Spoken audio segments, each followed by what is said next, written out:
Hello there.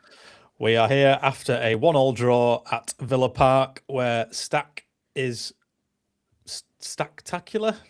What else is there? Come on, help me out. I can't do better than that. Oh, that's pretty crap, isn't it? But before we get into it, special thanks to Bass & Bligh, sponsors of the podcast, who currently have 10% off all used gear on their website at bassandbligh.com. Used gear brands include Nikon, Zeiss, Sony, no, yeah, Canon. yeah. Leica. You're doing well. Cuddly toy. Microwave. They've got loads of good stuff on there. Listeners there. I don't think we have any young listeners. We're all right, aren't we? Although anyone goes under 30, listens who's under 30 is young to us now, aren't they? So, so under 40. Bassandbligh.com, you can get loads of good used gear, binoculars, cameras, spotting scopes, and 6 Beulah Street in Harrogate if you're ever there. So, yeah. How are you? Rocco, I thought about you a lot in the run-up to this game because I always think about you. Bit weird. But I was thinking about you because of what you'd said about Villa earlier on the season, because the fans gave Farke a lot of stick, or there's a portion of fans that were giving Farke a lot of stick in the home leg against Villa, and you thought it was unjust. And I thought I really want to see how we perform against Villa to see if we get a repeat. And feels like Farke's got Emery's number a bit, doesn't it? Yeah, quite possibly. And fast forwarding to the end of the game, listening to Emery's comments, he was very complimentary. He said it how it was, and clearly we've given them 2 really, really difficult games. And actually, after the game at Elland Road, I think it turned into a bit of a joke. Like Emery, the first question was asked, and he said like Leeds United, and then started laughing. And people, I don't know if people thought that he was like taking the piss out of us, but what he was saying was that Leeds are a really good team, and they'd had a really difficult game. We just look a good team, don't we? We are competing very well. And you know what? He's not wrong either, because we actually really are. Now, I'm not sure about Farke having his number. We got 1 point out of 6. So I'm not convinced on that one. But he has put it up to him. And he has a number, and it's number 1, Dara. So there you go. 1 of 6.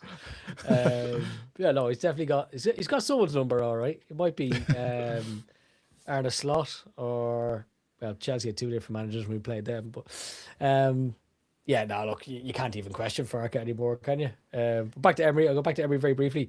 Classy, some really classy comments from him. A man who clearly knows his football.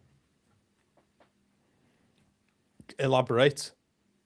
Or is that it? Said we were a really big historic club, that we belong in the Premier League, that we're a really good side. And like I say, he's not wrong on any of those things.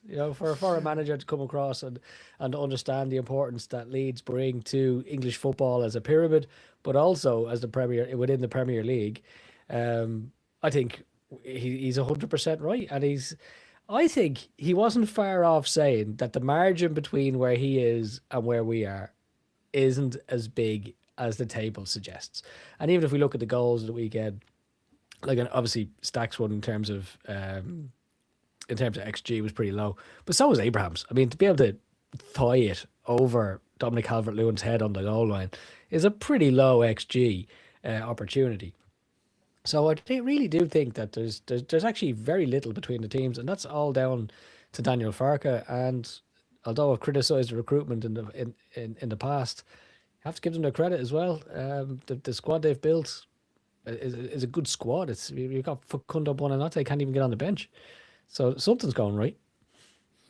Yeah, it's funny you mentioned that actually around there only potentially being a small difference between the two. And actually, when you think about it, they had 3 players out injured. Tielemans was out injured, and who's been a key player for them this season.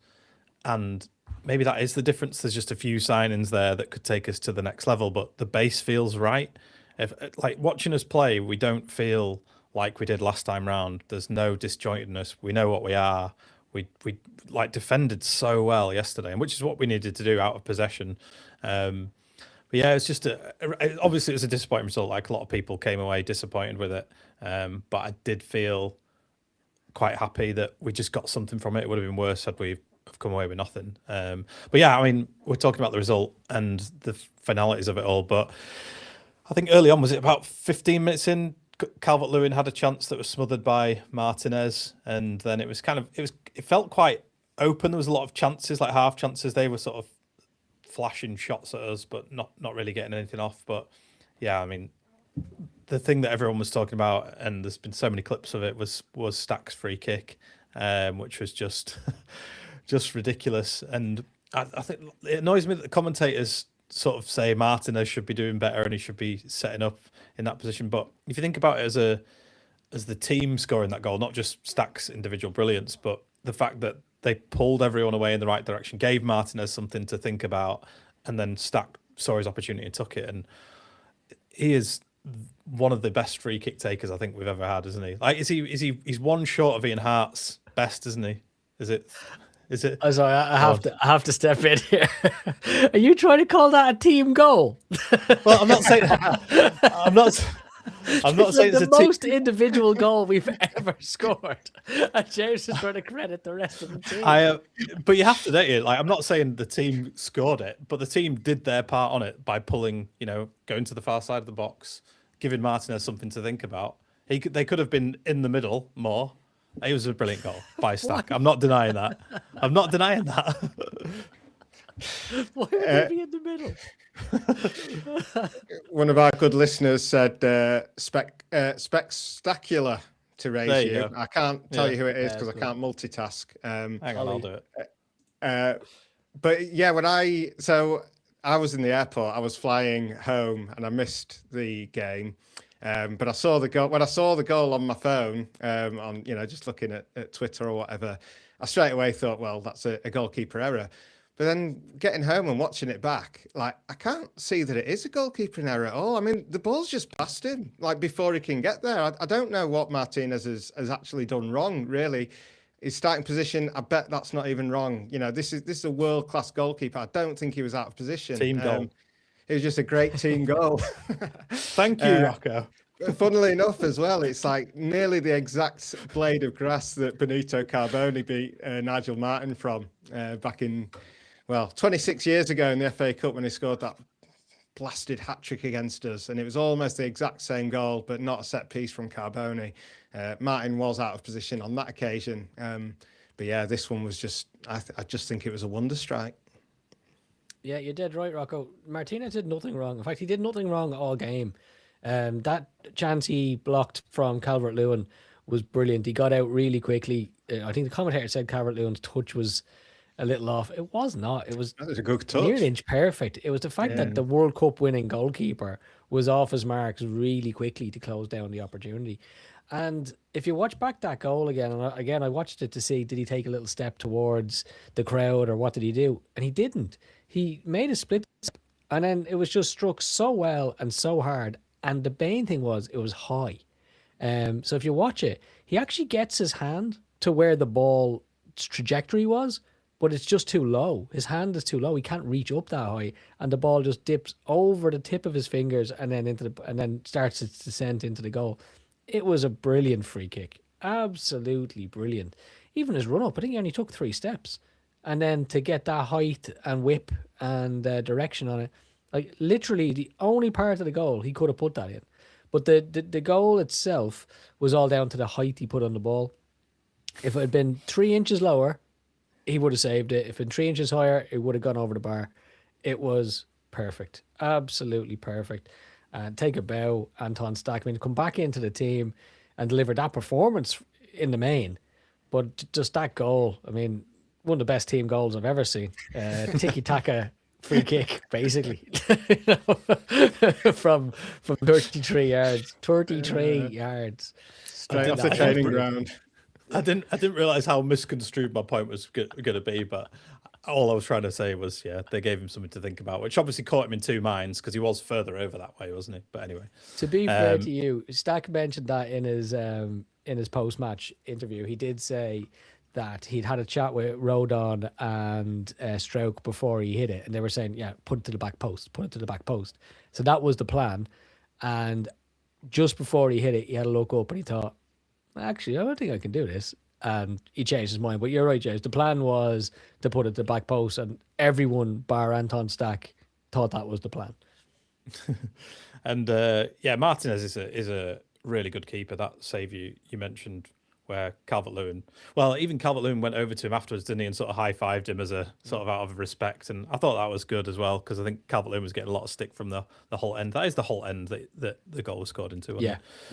So silenced them and kept them silent for most of the game, actually. The Leeds fans were all you could hear on the footage back, which was amazing. Like, our away spot is just ridiculous, and that was a great moment. They've seen two great free kicks, the first being the Wolves one as well right at the start of the season. So yes, and then Darlow was forced into action as well, wasn't he? Saves from Bailey and save from Watkins as well. The one where he had to sort of slap it out towards the end of the half was very good, like very good reactionary save. So yeah, I mean, we obviously didn't record last week, and we'll only just briefly touch on it, but it's been a good week or so for our goalkeepers. Perry saving the penalty as well in the FA Cup, which takes us to a nice home leg against Norwich City. So yeah, all round good for our keepers, which is what we want. Positive vibes. Yeah, definitely. Perry did well. He did what he needed to do. I feel I was elated when he made his incredible save and then he didn't celebrate it. It was, I think, a little bit of a fist pump, which is absolutely fine. So yeah, he's just get your head on the job, do what you need to do, and get your head down, and maybe you'll get a chance at some point. But Darlow, yeah, that's a fantastic save. The guy at the far post obviously should have scored, but Darlow's done everything right, and then great reactions as well. So yeah, good boost for him as well. Yeah, it really was. Brilliant double save, and then the reaction. Well, the reaction was part of the double save, but that whole issue came from the stupid offside rule and the inability of linesmen and referees nowadays to just do their job. Because I don't know who it was, probably Watkins. He was furthest player forward. He was clearly in an offside position as the ball's coming in. The new stupid rule says you have to wait for him to interfere with play before you put up your flag. But James Justin didn't know that or couldn't risk that. So he has to head it. And then he heads it out for a corner, and they give the corner, and you can see Justin saying, "I only headed it because he was offside. Like, I had to head that." And that really annoyed me now. That the whole referee now I thought was disgraceful actually during the whole game. He was giving them decisions that we weren't getting. Soft decisions. Do you see the one in the second half where Cons had the ball near the corner flag, and you could tell he wanted Calvert-Lewin to tackle him, and Calvert-Lewin wouldn't do it. But as Calvert-Lewin kind of chased him, he maybe came close to him or maybe brushed off him. And of course, Konza goes down and the linesman gets his flag up. And you can see even Calvert-Lewin looking at the linesman being like, I barely touched him. Like, they just wanted to give every soft free kick they possibly could to Villa and nothing for us. And that was really disappointing. And the standard of officiating in England in general, like the Championship was bad, but the Premier League is actually almost worse. Did you see the Villa Newcastle FA Cup game? It had no VAR, and they just couldn't make a decision. The guy was clearly inside the box when he elbowed the ball and stuff like this. Like, they've lost the ability to make decisions, and that corner kick, I think, was a really good example of how ineffectual they are as officiators, because that was ridiculous. You don't understand the game if you're giving a corner kick for that without putting your flag up and giving Leeds a free out. So yeah, Darlow did brilliantly, absolutely brilliantly, but he should never have been put in that position in the first place. An issue that was made by officiating and not good football.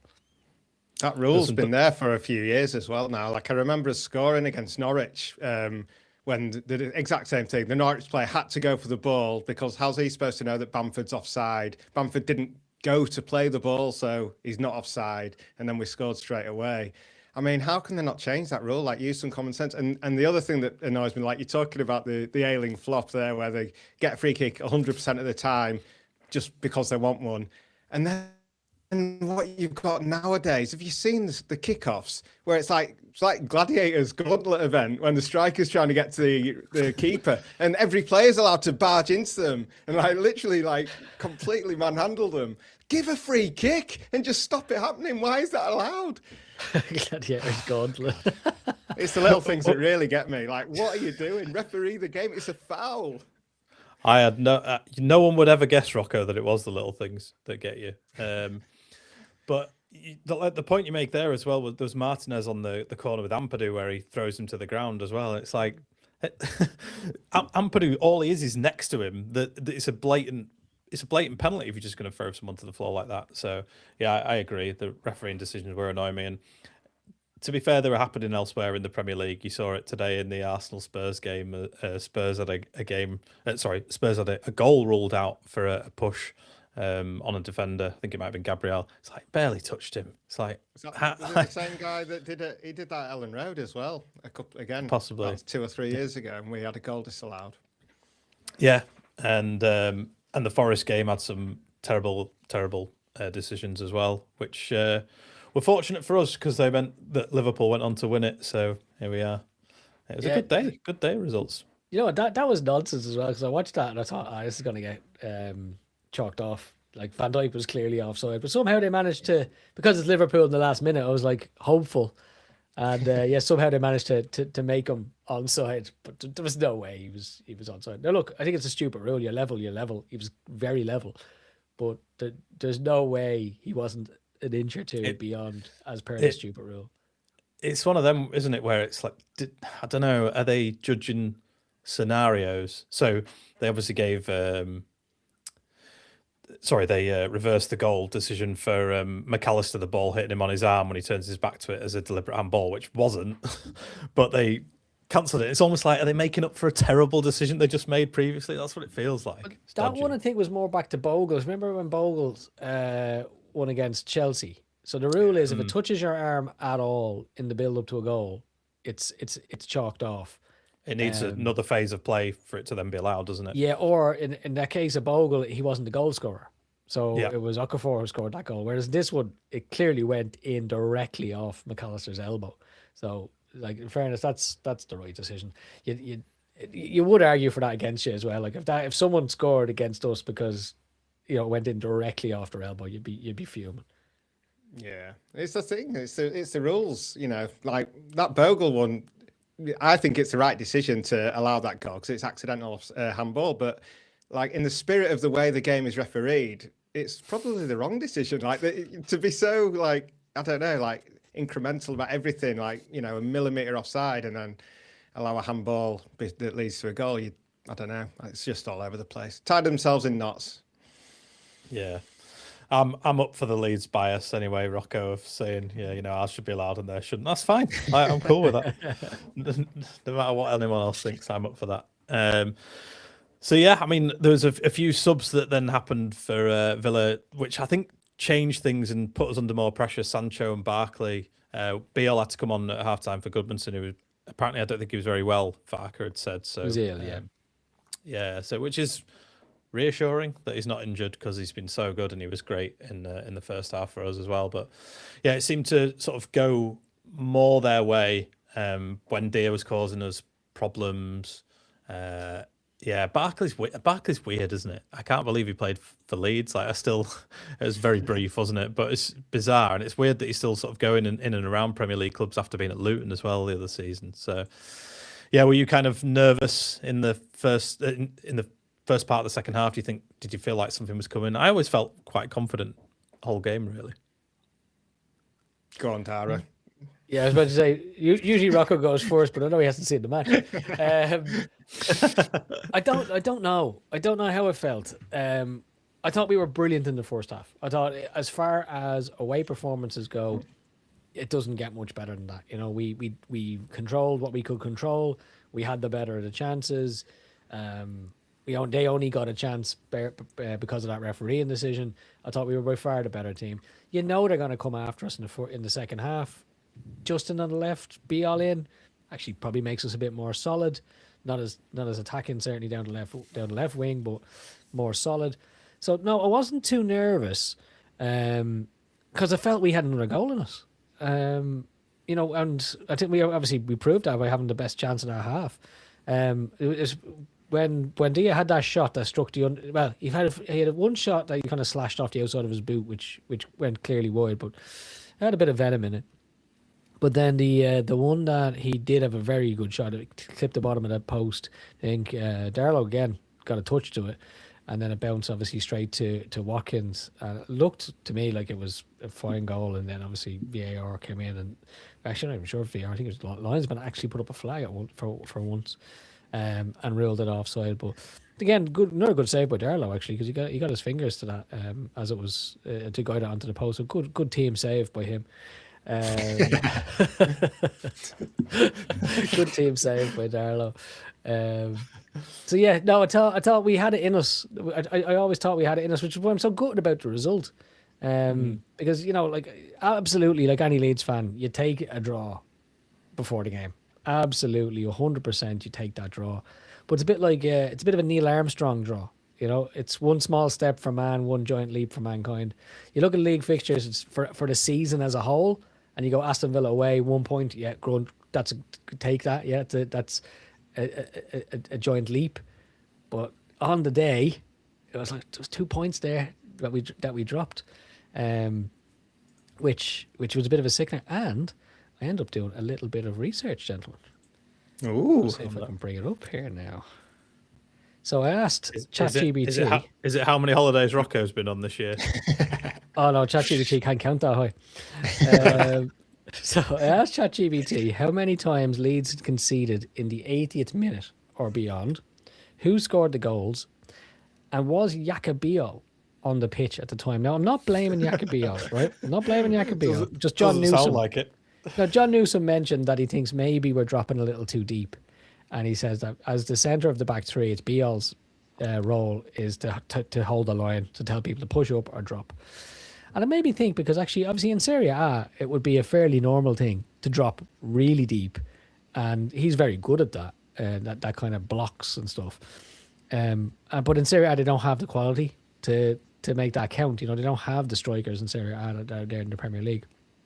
So just basically, I'm not trying to blame Biel. I'm not trying to blame Farke. I'm just trying to figure out why it is, because it's not fitness. We can say that. So here's the facts.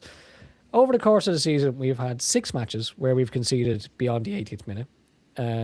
We've conceded on 7 occasions. So it was 2 obviously at Newcastle. So in terms of who scored the points, who scored the goals, and where people on the pitch, Fulham one was obviously an own goal. Gabby Goodmanson, and Biel was not on the pitch. The next one then was, well, actually not the next one, but it would be next one. Bournemouth. So Bournemouth 2-2 last minute equaliser. Again, 2 points dropped again, and I couldn't find out if Burt actually, it doesn't say if he was on the pitch there. Then we go into Newcastle. We've got 2 there. Biel was on the pitch. You got West Ham, which didn't count for anything. That was fine. You have Liverpool with Dominic Szoboszlai in the 80th minute. Again, Biel was on the pitch. And then obviously Tammy Abraham yesterday for Villa. I'm not entirely sure what that's telling us. It appears to tell us that Biel is on the pitch for the most part. But what it is showing us is that in terms of percentages, you're just fueling Rocco's hate here, aren't you? This is yeah, just don't wind him up and let him go. No, what it does tell us is 6 games out of 26 is a fair percentage of games. It's bordering on that kind of, what's that, about 17% of games where we've conceded goals in the 80th minute or beyond. I think we're inviting too much pressure. Certainly, in second halves of matches where we are in the lead, particularly where we could go and continue to put teams under pressure. I think that was absolutely fine in the Championship when we could do it. We had, probably the better teams, and they didn't have the quality to make it work. There's certainly nobody in the Championship who's going to thigh the ball over Dominic Calvert-Lewin's head on the line when he has a leap, like a salmon. But yeah, if there's one thing it does show though is that there's 6 points there that we've dropped. There's 3 matches where we were in winning positions, and we've conceded late goals to end up with a draw. And those 6 points, I don't think they'll come back to haunt us, but we'd be 8th. I think I calculated we'd be about 8th if we got those six points. So it is fine margins between us and the upper echelons of this Premier League. But those fine margins, I do think, are workable. I just think we need to, attack a little more and just not drop so deep in defence and allow teams onto us and let them dictate the game. Because I think in the Premier League, if you give a team 30 minutes, 40 minutes to do that to you, they eventually will get you. That's just the way it works. It's one of those. Go on, Rocco, go. You go first, and I'll chirp up. All I was going to say is that it's one of those stats and one of those things that people shine a light on because the results gone against us. But it'd be interesting to look at those games and see what chances did we miss? Like, what could we have got at the other end where we wouldn't have even be talking about the defensive side and conceding goals? So, there's moments in that game where Calvert-Lewin probably should have scored. Mecha should have scored that effort, really. Just an absolute worldie of a save from Martinez. What can you do? So I think it's probably a mixture of us taking our chances and scoring more goals as well, and then we won't even be looking at it. Yeah, I think similar. I think we're a victim of our own success, really. I think it is because we're playing these very good sides and we're being ahead in these games. We're doing well enough to be ahead. But then the extra quality that these other teams have is eventually taking its toll. And yeah, I think it's not a good thing, but it's a good sign. I think we're getting closer. We're not far away from being able to, win these games and hopefully next season we'll be able to take that extra step. But, the thing that I'm pleased about, because it was happening, I was annoyed about it earlier in the season. There was other goals that, like when we were 2-0 up against West Ham, we conceded a terrible goal. And was it the Palace game when, we gave away a penalty ridiculously and then should have conceded another. And the Bournemouth equaliser, like awful defending. It was happening, but it was always mistakes. And now the goals that we're conceding, I'm not really spotting the mistakes. I just feel like, it's just the pressure finally telling and we're conceding goals. But, we're being good enough not to concede that late equaliser in the 70th minute and then go on to lose the game 3-1. And then also, like you say, James, being able to take our chances at the other end, like that is a big thing. Yeah. I feel like Mecha really should have scored that. I'd like to see some more angles. I've only seen one replay, but it looked like he was there in time and he just needed to, direct it more into the corner. Yeah, I completely agree. And like Ollie says, we can't forget that these are established Premier League sides as well. There's quality in there. Tammy Abraham is a decent player and he's improvised coming off the bench to score that goal. And like you said, Dara, Dominic Calvert-Lewin, he's the person you would want on the post to stop a looping header, and he just couldn't. He just didn't get back to the post in time, did he? He spotted it was coming, but just one of those things, like one of those things. And a point at Villa Park, I think, is really, really good, and we would have been very, very pleased with that. Yeah, you're also right about that Mecha chance as well. It was such a good chance, and you're right. It isn't. On this occasion, it's definitely not about allowing them back into the game. It's not taking those chances that were there, particularly that one, because there was another good ball by Bogle. Let's not forget it was Bogle who chipped that ball in for Calvert-Lewin in the first half, where he took it on his left, and then it was the right where Martinez came out.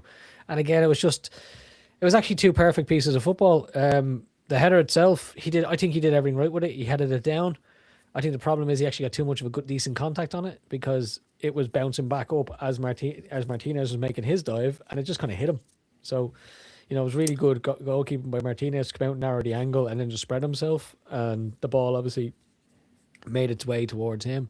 But I don't even think you could fault Mecha for that because you'd be taught head that down, make it difficult for the keeper, and it's exactly what he did. He just probably got a bit too much on it.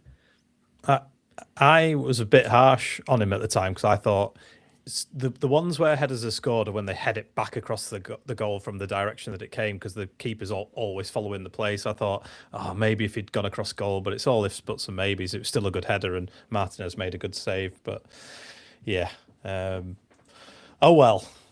Anything else we want to pluck out from the Villa game? That James would have been decent off the bench. Yeah, that's true. You said it. I think in 85 minutes, we've clearly shut up shop. We're not even in a situation where Calvert-Lewin is holding the ball up anymore. It is just knock it forward and chase. And Tyrone Mings was pretty much playing as a midfielder at that point. He was pushed right up to the edge of the box.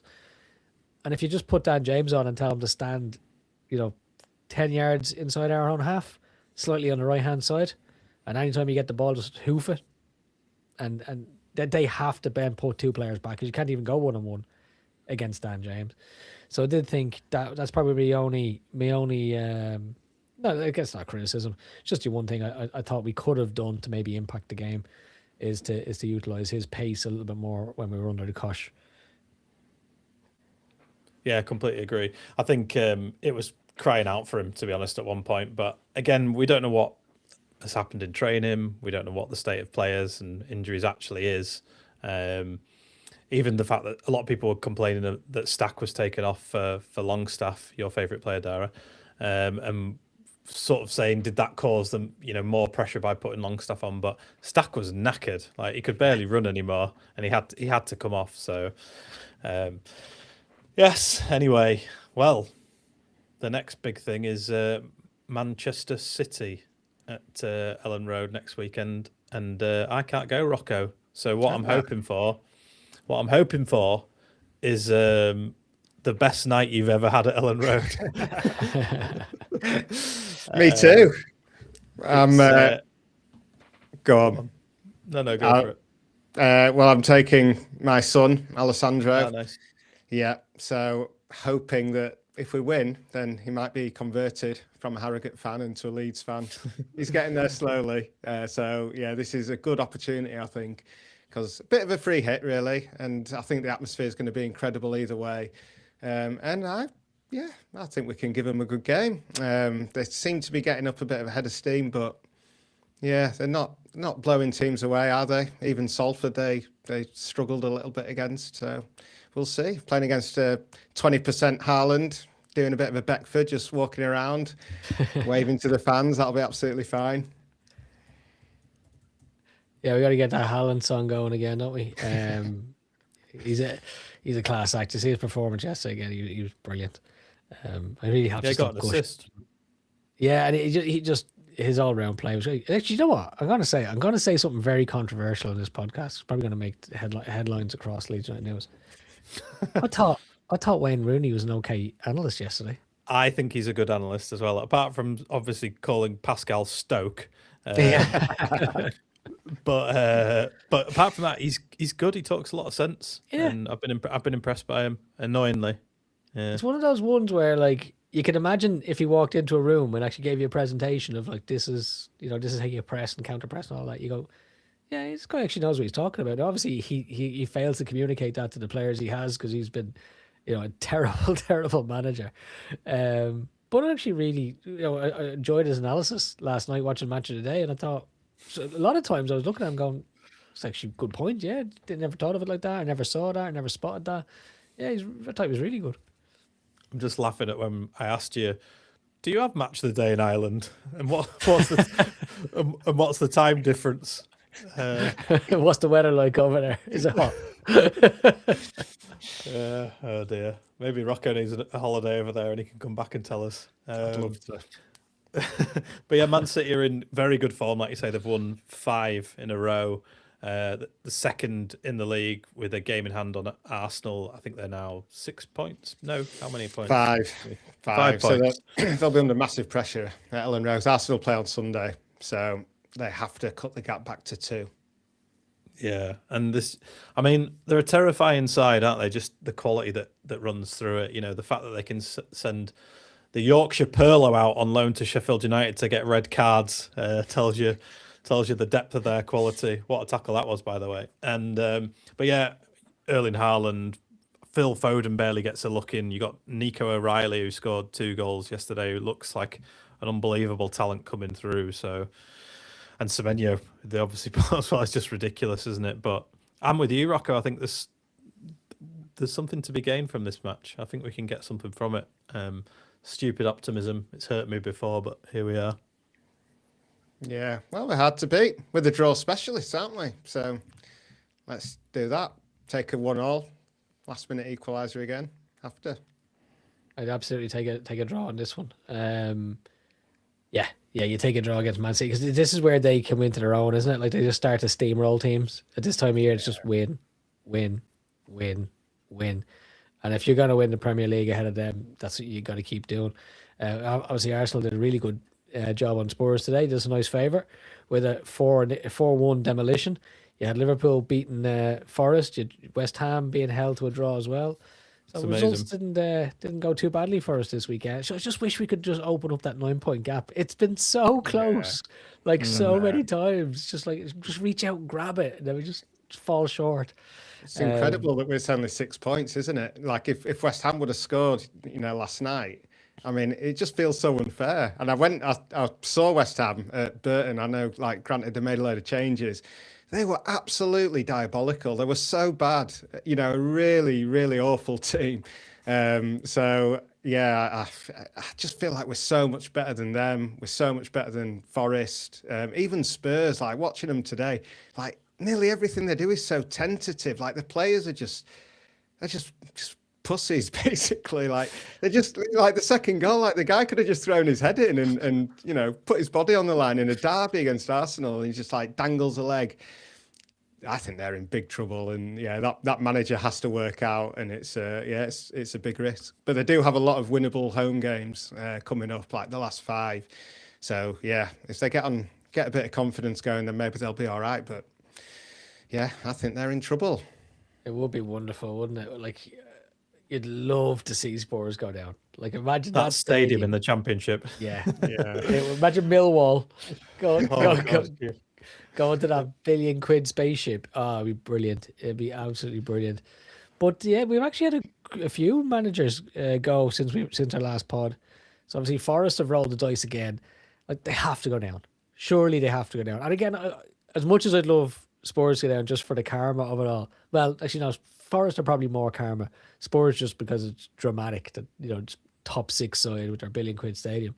But the karma for Forest to go down would be great because they cheated. They absolutely cheated. They got absolutely away with it as well. I know they were punished. What did they get? 4 points, 6 points, something like that, in a season where you needed like 6 points to stay up or something. Like, I mean, teams were coming up from the championships and just rolling over and going straight back down again. So those Everton and them were incredibly lucky. Imagine if someone had a 6 or 4 point deduction now. Yeah. Like, there would be absolute carnage at the bottom of the table because teams are doing so well. So yeah, I have to hope that Forest go down. 4 managers, it can't work for them. Can't. I would just like for us to, even if we just kept matching West Ham, that'd be fine, wouldn't it? And Spurs and Forest have got to play one another as well in a few weeks' time, so that's an interesting one down the bottom of the table. So it could get very, very tasty as long as we're on the upper side of that tasty meal.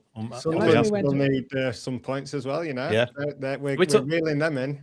We talked about this a few weeks ago, didn't we? We said there's a good chance that they've hit their limit and they could slide from here, and here we are. It's good news, isn't it? Be something else if we went away to West Ham in the last game of the season. We were safe. West Ham needed a win to stay up, and at their expense, you could send Spurs down. Roll over, lads. Roll over. Farke has my full permission to play. It's like Buonanotte at centre back. It's more of a challenge of which massive stadium would you like to send into the Championship more? Yeah. The Taxpayers Bowl of West Ham or White Hart Lane, whatever it's called these days. I don't know. Oh dear. Yeah, so as we say, Man City next weekend, huge game. Gutted I can't go. Rocco, sing some songs for me. And I will. Yeah, I've got one more thing. Time. Go on then. Daniel Farke, I saw was it our good friend Isaac's story that said that the board are just going to basically sort of wait and see how things go with Farke before renewing his contract, which is up next summer. And I think that is a bloody disgrace. I think they should commit to him. The hunky hair should be getting his new 5-year deal. Maybe 3, actually. And just letting it roll for another season would be well harsh, wouldn't it? Maybe 2 years. Reduce it again, Rocco. With a get out I'd give a 2-year extension. I'd leave all that at the end of the season. But I think you're right. I think your sentiment is correct. He absolutely deserves an extension. He's been brilliant. He's completely changed everything about him. And even when we doubted him, like, I mean, I went mad a few weeks ago when he played Gruev, and then Gruev was absolutely outstanding. That was against Forest, and he's been outstanding ever since. So yeah, we just can't question him anymore. He knows what he's doing. He's rolling the dice, and it's working for him. And the other thing is, I actually really trust him with transfers. Like his recruitment has been really, really good. So yeah, absolutely. Let's extend that for another couple of seasons. Even if we went down. Yeah, of course. Especially if we went down. Especially if we went down. He's the man you want if you go down. Yeah. This is what I kind of said at the start of the season. The what if Farke does really well and he starts attracting. He starts being attractive to other clubs, and if we did go down, I think he would, because I don't think it'd be through fault of his own necessarily. I think it'd be just a case of it being the Premier League and it being so tough. So, yeah, I was going to make a point, but I can't remember. It might come back to me as we close, as these things normally do. But yeah, I think overall a good weekend where a few teams around us have dropped points, and we've kept up with West Ham, which is great because we're still a 6-point gap. So got to be happy with that. Dara, have you got one more thing? You look like you do. You know I have, lads. You know I have. Of course. Bang on the Joffy drum again. Joffy back from injury and scores another goal. The one thing Farke has gotten incorrect this season, Joffy. He's been absolutely brilliant. Unless, of course, his master plan is to reintegrate him into the squad. But I believe he's on the for sale list in the summer, which would be, I think it would be a huge shame. I think a guy of his age ripping it up in the Championship, we got to give him a serious look next season. And if that's not the case, then if he doesn't cut the mustard after that, then let him go. But he's having a terrific season. Great to see it. I want to see his running stats, because if he maybe that's what's holding him back. I don't know, because like you look at Aronson, like he's got more talent than Aronson, hasn't he? And he's younger than Aronson. Pretty certain of that. So yeah, surely, like, you know, at some point he might just become amazing. Maybe I thought you were going to say, I want to look at his running stats. Can he run an ultra marathon? Yeah, I'm better than Joffy. I think, well, we don't have to debate this now, but my view on Joffy is more, it's hard to know how it would work out in the Premier League, because there was a bit of that with Jack Clark, wasn't there, and him going to Ipswich, and it doesn't always pay off. I think, Rocco, you said it at the end of last season that we have the cream of the Championship. We had it coming up. We had the best team, and unfortunately, Joffy didn't fit into that, and there's probably a reason for it, but we shall see, eh? We shall see. Cool. All right. Well, thanks everyone for joining us on the live stream. Dara, do you want to tell them all to subscribe and all that awkward stuff? I'm just saying, if you don't like us, that little monkey Punch, who has no mummy, is going to be in. It's going to be in big trouble. So yeah, like and subscribe, please. Leave us a comment on Spotify as well, and we'll respond. Give me some stick. Gets it. Give me some stick like Dara did for the team goal and the team save. So yeah, good stuff. Have a great week, everyone, and fingers crossed we can get something against Man City. See you soon. Cheers.